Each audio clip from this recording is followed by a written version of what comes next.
Ma'am, ಈಗ ಕೇಡಿ ಲೋಕಕ್ಕೆ ಬಂದರೆ ಇಲ್ಲಿ ನೀವು ಯಾವ ಥರ ಪಾತ್ರ ಮಾಡ್ತಾ ಇದ್ದೀರಾ? ಯಾವ ಥರ ನಮ್ಮನ್ನ ರಂಜಿಸಕ್ಕೆ ಬರ್ತಾ ಇದ್ದೀರಾ? ಅಥವಾ ಅಳಿಸ್ತೀರಾ? ಅಥವಾ ಏನಾದ್ರು ಟ್ವಿಸ್ಟ್ ಆ್ಯಂಡ್ ಟರ್ನ್ ಇದೆಯಾ ನಿಮ್ಮ ಪಾತ್ರದ ಮೂಲಕ ನಮಗೆ ಸಿನಿಮಾದಲ್ಲಿ? ಅದು ನಾನು ಹೇಳಿದಾಗೆ ಪ್ರೇಮ್ ಸರ್ ಒಂದು ಹೆಣ್ಣಿಗೆ ತುಂಬ ಮಹತ್ವ ಕೊಡ್ತಾರೆ. ಅವ್ರು ಯಾವುದೇ ಚಲನಚಿತ್ರ ತೊಗೊಂಡ್ರು ಅವಳನ್ನ ಅಬಲೆ ಅಂತ ಪೋಟ್ರೆ ಮಾಡೋದೇ ಇಲ್ಲ ಅವರು. ಅದೆಷ್ಟೇ ಸಿಂಪಲ್ ಆಗಿರೋ ಒಂದು ಬೇಕಾದರೆ ಹೌಸ್ ವೈಫೇ ಆಗಿರಲಿ, ಆದ್ರೂ ಕೂಡ ಅದರಲ್ಲಿ ಒಂದು ಪವರ್ನ ತೋರಿಸೋವಂಥ ಕೆಪಾಸಿಟಿ ನಮ್ಮ ಪ್ರೇಮ್ ಸರ್ಗೆ. ಹಾಗಾಗಿ ಅವ್ರ ಚಲನಚಿತ್ರಗಳಲ್ಲಿ ಹೆಣ್ಮಕ್ಳಿಗೆ ಕೆಲಸ ಮಾಡೋದೇ ಒಂದು ಖುಷಿ.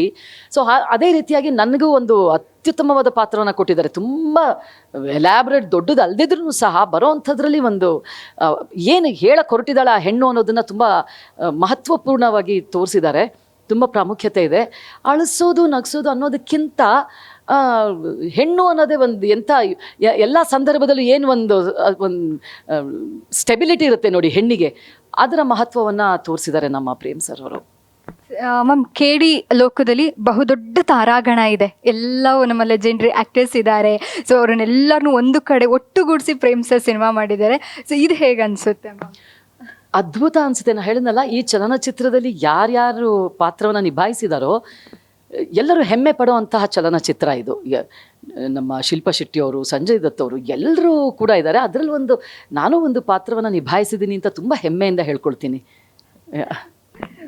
ಮ್ಯಾಮ್, ಇಷ್ಟು ವರ್ಷ ಸಿನಿ ಜರ್ನಿ ಮಾಡಿದ್ದೀರಾ. ಸುಮಾರು 50-60 ಸಿನಿಮಾಗಳು, ಸೀರಿಯಲ್ಗಳು ಸಾಕಷ್ಟು ಮಾಡಿರ್ತೀರಾ. ಸಾಕಷ್ಟು ಕಲಾವಿದರ ಜೊತೆ ಆ್ಯಕ್ಟ್ ಮಾಡಿದ್ದೀರಾ, ತೆರೆಯನ್ನು ಹಂಚ್ಕೊಂಡಿದ್ದೀರಾ, ನಿರ್ದೇಶಕರ ಜೊತೆ ಕೆಲಸ ಮಾಡಿದ್ದೀರಾ. ಸೊ ಈ ಸಿನಿಮಾ ನಿಮಗೆ ಪರ್ಸ್ನಲ್ ಆಗಿ ಎಷ್ಟು ವೈಯಕ್ತಿಕವಾಗಿ ಎಷ್ಟು ಇಷ್ಟ? ಹಾಗೆ ಈ ಸಿನಿಮಾ ನೆಕ್ಸ್ಟು ಯಮುನಾ ಮೇಡಮ್ನ ನಾವು ಯಾವ ಥರ ನೋಡ್ಬೋದು? ಈ ಸಿನಿಮಾದಲ್ಲಿ ನಾ ಹೇಳಿದಾಗೆ ಒಂದು ಗೃಹಿಣಿ ಆದ್ರೂ ಸಹ ಪ್ರಾಮುಖ್ಯತೆ ಇರುವಂತಹ ಒಂದು ಹೆಣ್ಣಿನ ರೂಪದಲ್ಲಿ ನೋಡ್ತೀರಾ. ಮತ್ತು ಈ ಸಿನಿಮಾದಲ್ಲಿ ನನಗೇನಕ್ಕೆ ಸಂತೋಷ ಆಗಿದೆ ಅಂತಂದರೆ, ಒಂದು ಪ್ರೇಮ್ ಸರ್ ಜೊತೆಗೆ ಕೆಲಸ ಮಾಡಿದಂಥ ಅನುಭವ. ಅವರು ಮಧ್ಯಾಹ್ನ ಆಯಿತು ಅಂತಂದರೆ ಒಬ್ಬರೇ ಹೋಗಿ ಕೂತ್ಕೊಂಡು ಕ್ಯಾರವನಲ್ಲಿ, ಅಷ್ಟು ದೊಡ್ಡ ಡೈರೆಕ್ಟ್ರ್ ಅವರು, ಒಬ್ಬರೇ ಹೋಗಿ ಕ್ಯಾರವನಲ್ಲಿ ಕೂತ್ಕೊಂಡು ಊಟ ಮಾಡಬಹುದು ಅವರು, ಅಥವಾ ಇನ್ನೆಲ್ಲೋ ಬೇರೆ ಕಡೆ ಹೋಗಿರಬಹುದು. ಆ ಥರ ಅಲ್ಲವೇ ಅಲ್ಲ. ಅವರು ನಮ್ಮ ಎಲ್ಲರ ಜೊತೆನೂ, ಟೆಕ್ನಿಷಿಯನ್ಸ್ ಜೊತೆಗೆ ನಮ್ಮ ಜೊತೆ ಕೂತ್ಕೊಂಡು ಅವರು ತಿನ್ನೋದಕ್ಕಿಂತ ಹೆಚ್ಚಾಗಿ ಅವ್ರಿಗೆ ಇದು ಬಡಿಸಪ್ಪ, ಇವ್ರಿಗೆ ಇದು ಬಡಿಸಪ್ಪ, ಮೇಡಮ್ಗೆ ಅದಿಷ್ಟ, ಅವ್ರಿಗೆ ಇನ್ನೊಂದು ಸ್ವಲ್ಪ ಬಡಿಸು, ಇವ್ರಿಗೆ ಇದಿಷ್ಟ, ಇದು ಬಡಿಸು, ಈ ಥರ ಒಂದು ಕುಟುಂಬದ ಭಾವನೆ ಬರೋ ರೀತಿಯಲ್ಲಿ ಅವರು ಕಲಾವಿದರನ್ನಾಗ್ಬೋದು, ಟೆಕ್ನಿಷಿಯನ್ಸ್ನಾಗ್ಬೋದು ನಡೆಸ್ಕೋತಾರೆ. ತುಂಬ ಗೌರವದಿಂದ ನಡೆಸ್ಕೋತಾರೆ ಪ್ರತಿಯೊಬ್ಬರನ್ನು.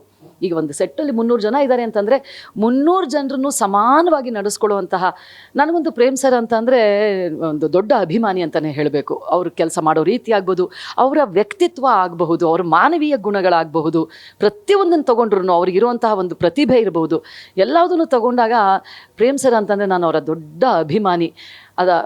ನಾನು ತುಂಬ ಕಲ್ತ್ಕೊಂಡೆ ಅವರಿಂದ. ಕೆಲಸನ ಒಂದು ಮುಗಿಬೇಕು, ಅವತ್ತಿನ ದಿನ ಹಾಕ್ಕೊಂಡಂಥ ಸೀನ್ಗಳು ಮುಗಿಯೋವರೆಗೂ ಅವರಿಗೆ ಹೊಟ್ಟೆ ಹಸಿವಾಗಲ್ಲ, ಬಾಯಾರಿಕೆ ಆಗಲ್ಲ, ಏನೂ ಆಗಲ್ಲ. ನಾವೇ ಕೇಳ್ಕೊಬೇಕು, ಸಾರ್ 9:00 ಆಯಿತು, ತಿಂಡಿ ಬ್ರೇಕ್ ಬಿಡಿ ಸಾರ್ ಅನ್ನಬೇಕು. ಆಗೋಯ್ತಾ ಅಂತಿರ್ತಾರೆ. ಸೊ ಆ ರೀತಿಯಾಗಿ ಅವ್ರಿಗೆ ಒಂದು ಹಸಿವಾಗಲ್ಲ, ಏನೂ ಆಗಲ್ಲ. ಅದು 1-2 ದಿನ ಆದಮೇಲೆ ನಮಗೂ ಆ ಎನರ್ಜಿ ಪಾಸ್ ಆಗಿಬಿಟ್ಟಿರುತ್ತೆ. ಇದು ನಮಗೂ ಕೆಲಸದ ಮೇಲೆ ಅಷ್ಟೊಂದು ತುಂಬ ತೃಪ್ತಿಯಿಂದ ಕೆಲಸ ಮಾಡಿ ಹೊರಗೆ ಬಂದಂತಹ ಒಂದು ಪ್ರಾಜೆಕ್ಟ್ ಇದು ಅಂತ ನಾನು ಹೇಳಬೇಕು. ಅಷ್ಟು ಸಮಾಧಾನ ಆಗಿತ್ತು ನನಗೆ. ತುಂಬ ಸಮಾಧಾನ ಕೊಟ್ಟಂತಹ ಒಂದು ಪ್ರಾಜೆಕ್ಟ್ ಅಂತಂದರೆ ಪ್ರೇಮ್ ಸರ್ ಜೊತೆಗೆ ಅವರ ಕೇಡಿ ಸಿನಿಮಾದಲ್ಲಿ ಕೆಲಸ ಮಾಡಿದ ಅನುಭವ.